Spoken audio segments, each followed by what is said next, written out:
बनारस और इलाहाबाद। कलकत्ता से लगभग 460 मील दूर श्री जाह्नवी के किनारे बनारस शहर अपने पुरातन वैभव के साथ बसा हुआ है। भागीरथी के पवित्र शीतल और धवल जल में प्रतिबिंबित होने का महाभाग्य जिन शहरों को है, बनारस उन सब शहरों की पटरानी लगता है। गंगा के घाट से एक पर एक चढ़ती भुवन राजी, उनके मस्तकों पर सुवर्ण मुकुटों से चमकते ऊंचे ऊंचे मंदिरों के कलश, उन पर चंवर जैसे डोलते फूल, पुष्पों से भरे घने वृक्ष, भिन्न भिन्न दिवालयों में बजते हजारों घंटों के अलग अलग स्वर एक दूसरे से मिलकर उनसे उत्पन्न होने वाली कर्ण मधुर एक तान और सारी सुंदरता पर स्थापित श्री काशी विश्वनाथ के अधिष्ठान आदि से बनारस शहर को अन्य शोभा प्राप्त हुई है। आसक्ति के लिए भोग विलासकांक्षी भक्ति क्षेत्र में अपने अपने साध्य की सिद्धि पाते हैं। जग में वैभव का उपभोग कर पूर्ण काम हुए लोगों का काशी क्षेत्र वानप्रस्थाश्रम या स्तनश्रम है।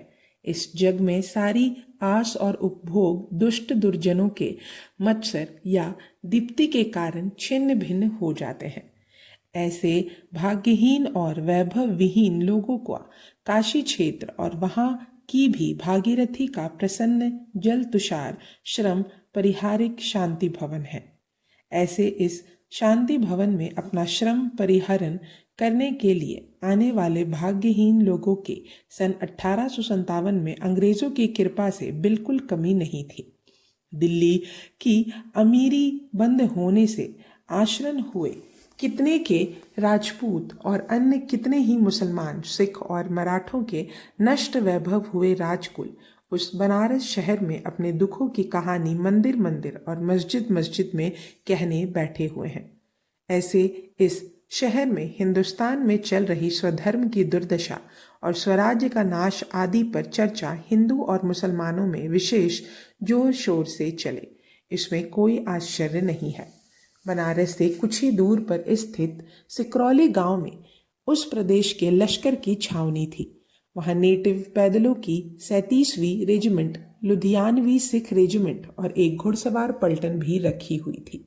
वहां का तोपखाना अवश्य रूप से स्वराज्य और स्वधर्म के लिए विद्रोह करने की लालसा गुप्त रीति से उत्पन्न हुई थी।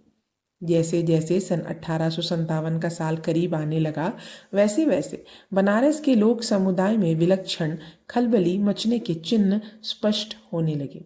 उस शहर का मुख्य कमिश्नर टक्कर, जज म्यूबिन, मजिस्ट्रेट लिंड आदि स्थानीय अधिकारियों और कैप्टन ओल्फर्ट, कर्नल गार्डन आदि लश्करी गोरे अधिकारियों ने पहले से ही बनारस में रह रहे अंग्रेज लोगों के संरक्षण की बहुत व्यवस्था की हुई थी, क्योंकि इस शहर में लोक क्षोभ कभी कभी गोपनीयता की सीमा के बाहर फूटने से जोर रोकना कठिन हो जाता। पूर्विया लोग, हे राम जी, इन फिरंगियों की गुलामी से मुक्त करो कहते हुए खुलेआम मंदिरों में प्रार्थना करने लगे। अन्य स्थानों की तैयारी कितनी क्या हुई, इसकी पक्की जानकारी ज्ञात करने हेतु समितियां स्थापित की गई। मई माह आते ही सैनिक छावनियों में मुसलमान मौलवियों का जमघट बढ़ गया। शहर की दीवारों पर और सार्वजनिक चौतरों पर लौक शक्ति प्रचंड विद्रोह करे, इस हेतु घोषणाएं जिये और फिरंगियों का नाश हो, इस हेतु सार्वजनिक प्रार्थना करने लगे। उसी समय बाजार में अनाज के भाव बहुत अधिक बढ़ने लगे। भाव इतने बढ़ गए तो अनाज व्यापारियों की ही अंतिम हानि कैसे हो, यह अर्थशास्त्र सिद्धांतर व बाजार में घूमकर अंग्रेज अधिकारियां ने समझाना चालू किया। तब लोग उनसे मुंह पर ही पूछने लगे कि हमारे देश में महंगाई कर अब हमें ही उपदेश देने क्यों तैयार हुए हो। बनारस शहर में इस लोक क्षोभ का विराल रूप देखकर अंग्रेजों का इतना डर हो गया कि विद्रोह होने से पहले ही बनारस छोड़कर जाने का आग्रह स्वयं ओल्फर्ट और कैप्टन वॉटसन करने लगे। अंत में म्यूबिन ने बेचैन होकर उनसे कहा, I will go on my knees to you not to leave Banaras. Banaras ना छोड़े, मैं आपके पांव पड़ता हूँ। इस पैर पकड़ने के प्रभाव से बनारस छोड़कर जाने का विचार तत्कालिक रूप से रद्द कर दिया गया, और वह क्यों ना किया जाता, कारण बनारस के सिख स्वयंसेवकों की टोलियां थी। वॉरेन हेस्टिंग के लातियाई चेत सिंह का वंशज भी क्या आज अंग्रेजों की ओर नहीं मिल जा रहा था? इतनी राजनिष्ठा कायम होने पर अंग्रेजों के लिए बनारस छोड़कर जाने का कोई कारण ही नहीं था। परंतु इस राजनिष्ठा पर सवार होकर अंग्रेज लोग बनारस में अपना आसन अटल करने की बात सोच ही रहे थे कि पड़ोस के आजमगढ़ से भयंकर गर्जना सुनाई देने लगी। आजमगढ़ बनारस से लगभग 60 मील दूर बसा था। वहां 17वीं देशी रेजिमेंट रखी हुई थी। इस रेजिमेंट में 31 मई से रोज भयानक खलबली मचने लगी। उसे शांत करने के लिए वहां का मजिस्ट्रेट मिस्टर हॉर्न रोज सैनिकों का व्याख्यान देने लगे, पर ऐसे व्याख्यानों से दिल बहलने के दिन अब नहीं रहे थे। 31 मई उदय हुई। उस प्रांत के सिपाहियों ने विद्रोह की सूचना देने के लिए बनारस में बैरकों को ही आग लगा दी। अतः जून के पहले हफ्ते में विद्रोह हो जाना। आज 3 जून है। यह मुहूर्त कोई बुरा नहीं है, क्योंकि गोपालपुर में आ रहे खजाने में आजमगढ़ का खजाना मिलाकर 7 लाख रुपयों का खजाना बनारस की ओर जा रहा है। इसमें उत्तम मुहूर्त कौन सा होगा? तारीख 3 जून की संध्या काल की प्रभा रात्रि में विलीन हो रही थी। सारे गोरे सैनिक अधिकारी अपने क्लब में इकट्ठा होकर खाना खाने जा रहे थे। उनके बाल बच्चे वहीं हंस खेल रहे थे। इतने में धूम धड़ाके का क्या अर्थ होता है, यह जून के पहले हफ्ते में अंग्रेजों को जुबानी याद था। उनकी भयभीत शांति विद्रोह हुआ, ऐसा एक दूसरे को कहने लगी। तभी नगाड़ों और दुदुम्भी की ध्वनि शुरू हो गई। एक क्षण भी नहीं गया और जिनके हृदय में मेरठ की स्मृतियां ताजी थीं, वे गोरे लोग सिर पर पैर रखकर भागने लगे। औरतें, बच्चे, अधिकारी सब ने प्राणों की आशा छोड़ दी, पर आजमगढ़ के सैनिकों ने इस तरह मरे हुए से लोगों को देखकर अधिक प्रतिशोध लेने का विचार छोड़ दिया था।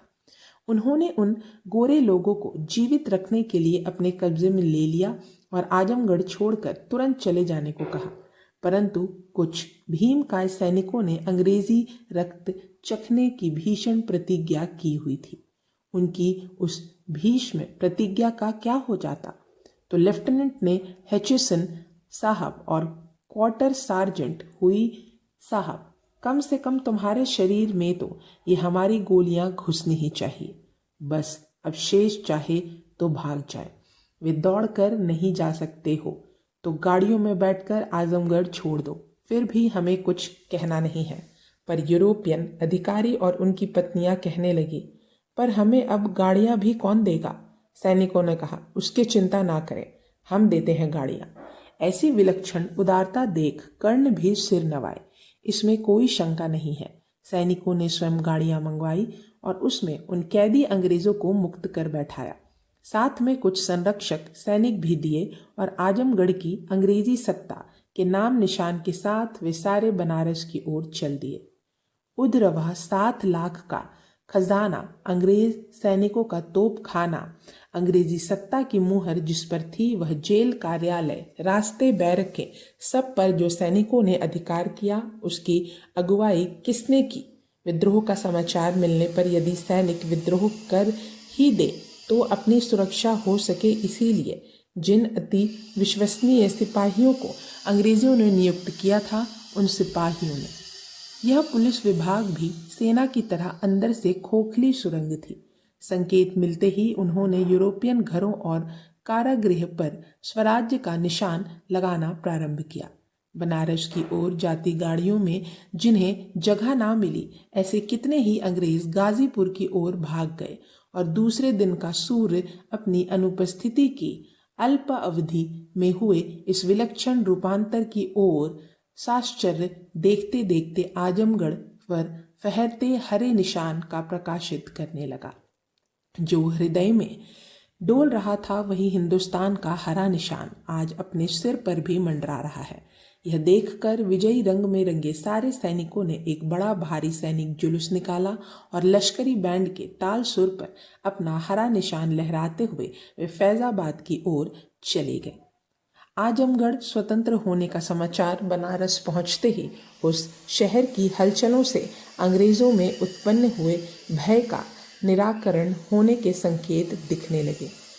मेरठ के विद्रोह का समाचार सुनकर पंजाब से जॉन लॉरेंस और कलकत्ता से लॉर्ड कनिंग यूरोपियन सेना को विद्रोह के मुख्य स्थान की ओर भेजने के लिए अश्रांत श्रम कर रहे थे।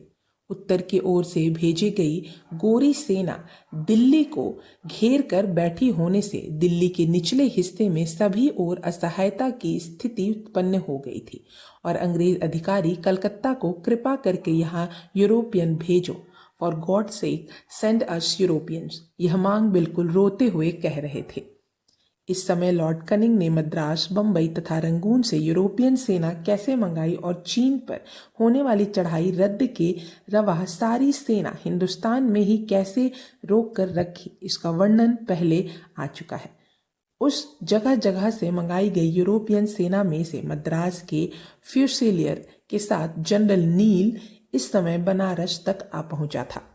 यूरोपियन सेना की यह पहली कुमुक और वह भी जनरल नील जैसे बहादुर, साहसी और कठोर सेनापति के अधीन आ जाने से बनारस के अंग्रेजों में बहुत धीरज आ गया। इसी समय दानापुर के अंग्रेजी सेना भी बनारस आ गई।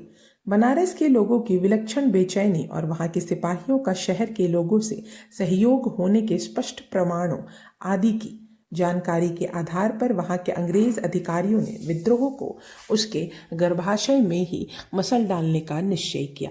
जनरल नील की यूरोपियन सेना और बनारस के सिख सरदार और सिख सिपाहियों एवं तोपखाने की सहायता से विद्रोह को मसल डालने की योजना सहज ही सिद्ध हो जाएगी, इसका अधिकारियों को पहले से ही पूरा भरोसा था। आजमगढ़ का समाचार 4 तारीख को बनारस में पहुंचते ही बनारस के नेटिव सिपाही विद्रोह करें, इसके पहले ही उन्हें निशस्त्र कर दिए जाने का निश्चय बहुत चर्चा के बाद हुआ और उस दिन दोपहर को जनरल परेड का आदेश दिया गया।